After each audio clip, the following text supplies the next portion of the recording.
గా నేర్చుకోవాలా? అప్టాక్స్ తో మా ఉచిత లైవ్ వెబినార్లలో చేరండి. ఆల్గో ట్రేడింగ్ కేవలం ₹10 బ్రోకరేజీ అందుబాటులో ఉంది. ఇప్పుడే అకౌంట్ ఓపెన్ చేయండి.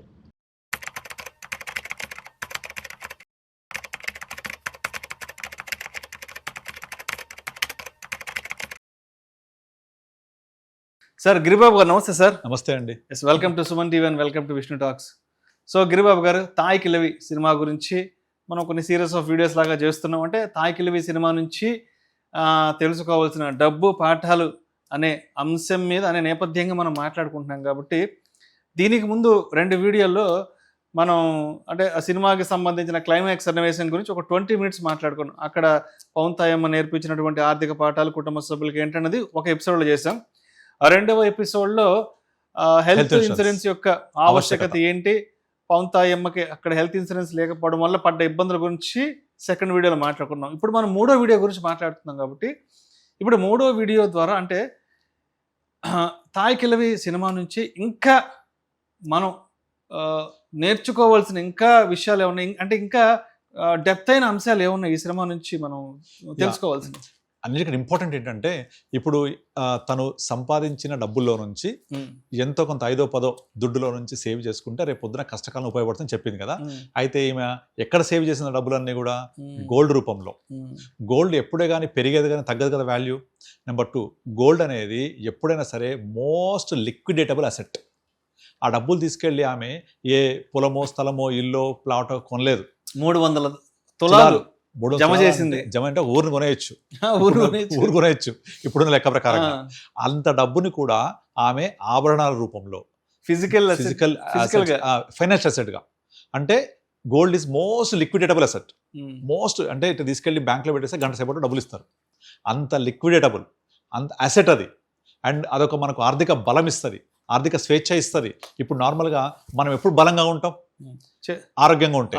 ఆరోగ్యం ఎప్పుడు ఉంటుంది? మంచిగా హ్యాపీగా తిండి తింటే కండగలదోయి, కండగలవాడే మనిషి. ఆ తిండి కండ కంటే ఇంకొకటి ఆర్థిక స్వేచ్ఛ, ఆర్థికంగా బలంగా ఉండడం. ఇవన్నీ కూడా ఫైనాన్షియల్ అసెట్స్. ఫర్ ఎగ్జాంపుల్ ఇప్పుడు మీరు ఇదే కనుక ఆమె 300 తులాల బదులు తీసుకెళ్ళి 3 ఎకరాల స్థలమో లేకపోతే 3 ప్లాట్లు కొనిపెడితే ఆమెకు అవసరమైనప్పుడు ఆ ప్లాట్ ఇట్లా బటన్ నొక్కితే అమ్మగలమా? అమ్మలేము కదా. నాకు ఆ 3 ఫ్లాట్లో కొన్ని అందులో నుంచి నాకు 5 లక్షలు కావాలంటే వస్తుందా? అలా కాదు. దాంట్లో నుంచి సగం పొలం అమ్ముకుంటాను పోదు కదా, ఒక మొక్క అమ్ముకుంటానంటే కుదరదు. ఇప్పుడు ఈమె ఇవన్నీ కూడా మోస్ట్ లిక్విడేటబుల్ అసెట్. అంటే మనం సేవింగ్ చేయడమే కాదు, ఎక్కడ చేస్తున్నాం అనేది కూడా చాలా చాలా ఇంపార్టెంట్. ఇప్పుడు ఆమె ఆడవాళ్ళు ఎంత ఆర్థిక స్వేచ్ఛతో ఉండాలి, ఎంత బలంగా ఉండాలి, పనిచేస్తూ అలాంటి అన్ని పాటలతో పాటుగా మనము చేసే సేవింగ్స్ కూడా ప్రాపర్ సేవింగ్స్ ఉండాలి. అందుకనే నేను చాలాసార్లు చెప్తుంటాను, మన వయసు పెరిగిన కొద్దీ when you're converting from 50 years to 60 years వెళ్తున్నప్పుడు అంతా మనము మన యొక్క ఫిక్స్డ్ అసెట్స్ని ఫైనాన్షియల్ అసెట్స్లోకి మూవ్ చేసుకుంటూ ఉండాలి. ఇప్పుడు ఫర్ ఎగ్జాంపుల్ మీరు 60-70 వయసులోకి వెళ్ళిన తర్వాత మీరు సంపాదించిందంతా కూడా భూమి రూపంలోనో ప్లాట్ రూపంలో ఉంటే మీకు అది ఎంత ఈల్డ్ ఇస్తుంది, ఎంత మంత్లీ ఇన్కమ్ ఇస్తుంది? మంత్లీ ఇన్కమ్ ఇవ్వని ఆస్తి మనకు ఎంతవరకు ఉపయోగపడుతుంది? అది మిమ్మల్ని ఓన్లీ అసెట్ రిచ్ చేస్తుంది, but will be cash poor. ఎప్పుడు కూడా క్యాష్ ఇస్ కింగ్. ఆ క్యాష్ ఇస్ కింగ్ అనేది అసెట్ రిచ్, క్యాష్ పూర్ రూపంలో ఉండకూడదు. క్యాష్ రిచ్గా ఉండాలి, అసెట్ పూర్గా ఉన్నా పర్వాలేదు ఓవర్ పీరియడ్ ఆఫ్ టైం. ఎందుకంటే మన ఆస్తులు తదనంతరం మన పిల్లలకి వెళ్ళిపోతుంటాయి, కానీ అది ఎంతవరకు మిమ్మల్ని ఆర్థికంగా నిలబడుతుందో చాలా ఇంపార్టెంట్. ఈ పాయింట్లో తాయ్ కిలవి మనకు నేర్పించిన మెయిన్ ఇంపార్టెంట్ లెసన్ ఏంటంటే మీరు సేవ్ చేయడమే కాదు, అది మోస్ట్ లిక్విడేటబుల్ అసెట్ లాగా ఉండాలి. ఆమెకు పొలం ఉంది, ఉండడానికి ఇల్లు ఉంది, గమనించండి. అది ఉన్న తర్వాత రిమైనింగ్ అంతా ఫినాన్షియల్ అసెట్స్లో పెట్టింది. ఇది ఒక నెంబర్ 1. నెంబర్ 2, ఇంకొక ఇంపార్టెంట్ థింగ్ ఏంటంటే మనం సినిమాలో నేర్చుకోవాల్సిన పాఠము నామినేషన్. ఒకవేళ కనుక హాస్పిటల్ నుంచి తాయ్ కిలవి పవన్ తాయమ్మ బతికి వెనక్కి రాకపోయి ఉంటే ఆ మంచంలో ఉన్న బంగారు 300 తులాల నిధి అయిపోయేది. అది నిధి అంటే నిధి అయిపోయేది. నిధి అంటే ఎవరికో దొరుకుద్ది, తీసుకెళ్ళి ఏ పాత సామాన్లు ఏ భోగిమంటలను చెప్తున్నారు, రాజుల సొమ్ము రాళ్లపాలు అని. కనుక ఎప్పుడో అది టేకు చెక్క పుచ్చిపోదు, దాన్ని ఎప్పుడో ఎవరికి బయట పడేసినప్పుడు ఎవరికో దొరుకుద్ది, వాడు దాన్ని వాడుకుంటాడు, లేదా గుడ్డలతో కొట్టాడంటే లోపల బంగారం ఉంటుంది. అది ఎవడు దొరుకుద్ది తెలియదు. కనుక మనం సంపాదించడమే కాదు, సంపాదించింది దాచిపెట్టడమే కాదు, దాచిపెట్టింది ఎక్కడ దాచిపెట్టామన్న నెక్స్ట్ తరానికి కూడా చెందాలి కదా. నామినేషన్ మనకు కాకుండా, మన సంబంధికులకు కాకుండా ఎవరికో చెందితే అర్థమే ఉంటుంది సంపాదించడానికి. కనుక nomination is very very very important. Nomination లేకపోతే విల్ రాయండి.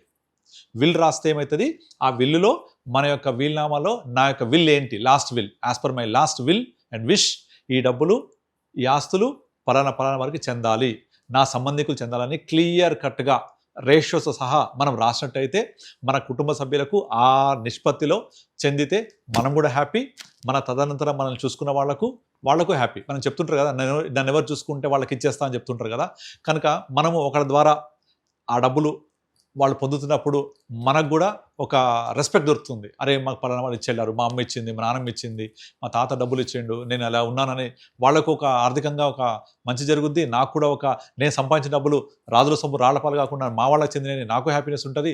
కనుక ఈ సినిమాలో మనకు చెప్పకనే చెప్పిన మరో లెసన్ ఏంటంటే nomination is very very important. ఇక్కడ అంటే ఆమె తిరిగి వచ్చింది కాబట్టి అందరికీ పంచిపెట్టింది, నలుగురికి కూడా. కానీ ఎంతమంది జరుగుద్ది అట్లా? ఇప్పుడు ఫర్ ఎగ్జాంపుల్ రైట్ నౌ ఇండియాలో మన బ్యాంకులలో, ఇన్సూరెన్స్ పాలసీల దగ్గర, తర్వాత మ్యూచువల్ ఫండ్స్ కంపెనీస్ దగ్గర కొన్ని వేల కోట్లు అన్క్లెయిమ్డ్ డబ్బులు మిగిలిపోయి ఉన్నాయి. చాలా మందికి తెలియదు కూడా. ఇప్పుడు ఆర్బీఐ కూడా ఒక మిత్రాన్ని ఒక పోర్టల్ లాంచ్ చేసి మీకు గనక డేటా ఉంటే ఈ పోర్టల్లోకి వెళ్ళి చేసుకుని అంటుంది. ఎంతమందికి వస్తారు బయటకు అది? ఎందుకంటే అప్పటి ఇన్వెస్ట్మెంట్స్కి పాన్ నెంబర్ లేదు, ఫోన్ నెంబర్ లేదు, ఈమెయిల్ ఐడి లేదు, అడ్రస్ ప్రూఫ్ సరిగా లేవు, మారిపోయిన అడ్రస్. ఎంతమంది దొరుకుతుంది? ఈవెన్ 1% కూడా దాన్ని రిట్రీవ్ చేయలేరు. కొన్ని వేల కోట్లు నామినేషన్ లేక అలా వెళ్ళిపోతున్నాయి. ఈవెన్ ఫైనాన్షియల్ అసిస్టెంట్ ఉండి కూడా చాలామంది సీఏలు కూడా మిస్ అవుతుంటారు ఈ పాయింట్ని. కనుక అది కూడా నాకు అనిపించింది అనమాట. ఒకవేళ కనుక నిజంగా వెనక్కి రాకపోయి ఉంటే, ఈ నగలు చూపించకపోయి ఉంటే రాజుల సొమ్ము రాళ్లపాలు అయ్యేది కదా. కనుక అలా కాకుండా ఉండాలంటే మనము ఎక్కడ సేవ్ చేశాము, ఎంత సేవ్ చేశాము, మనని ప్రేమించే మన తోటి కుటుంబ సభ్యులు కూడా ఖచ్చితంగా చెప్పాలి. అలా చెప్పడం ఇష్టం లేకపోతే అట్లీస్ట్ విల్నామా రాయాలి, నా తదనంతరం అని చెప్పేసి. ఆ వీలునామాని భద్రంగా ఒక దగ్గర పెట్టాలి, లేదా మనకు తెలిసిన వాళ్ళకి ఇవ్వాలి. నేను లేని రోజు ఈ వీలునామా ఓపెన్ చేయండి అని. అప్పుడు ఆ డబ్బులన్నీ కూడా మన వాళ్ళకి చెందుతాయి. మనం అట్లీస్ట్ సంపాదించడానికి ఒక అర్థం ఉంటుంది. So this is one of the biggest lesson మనం నేర్చుకోవాల్సింది. Invest in financial instruments, at the same time have a nomination compulsory.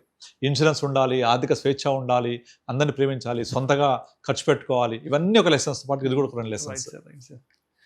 Thank you sir, thank you so much Giribabu గారు.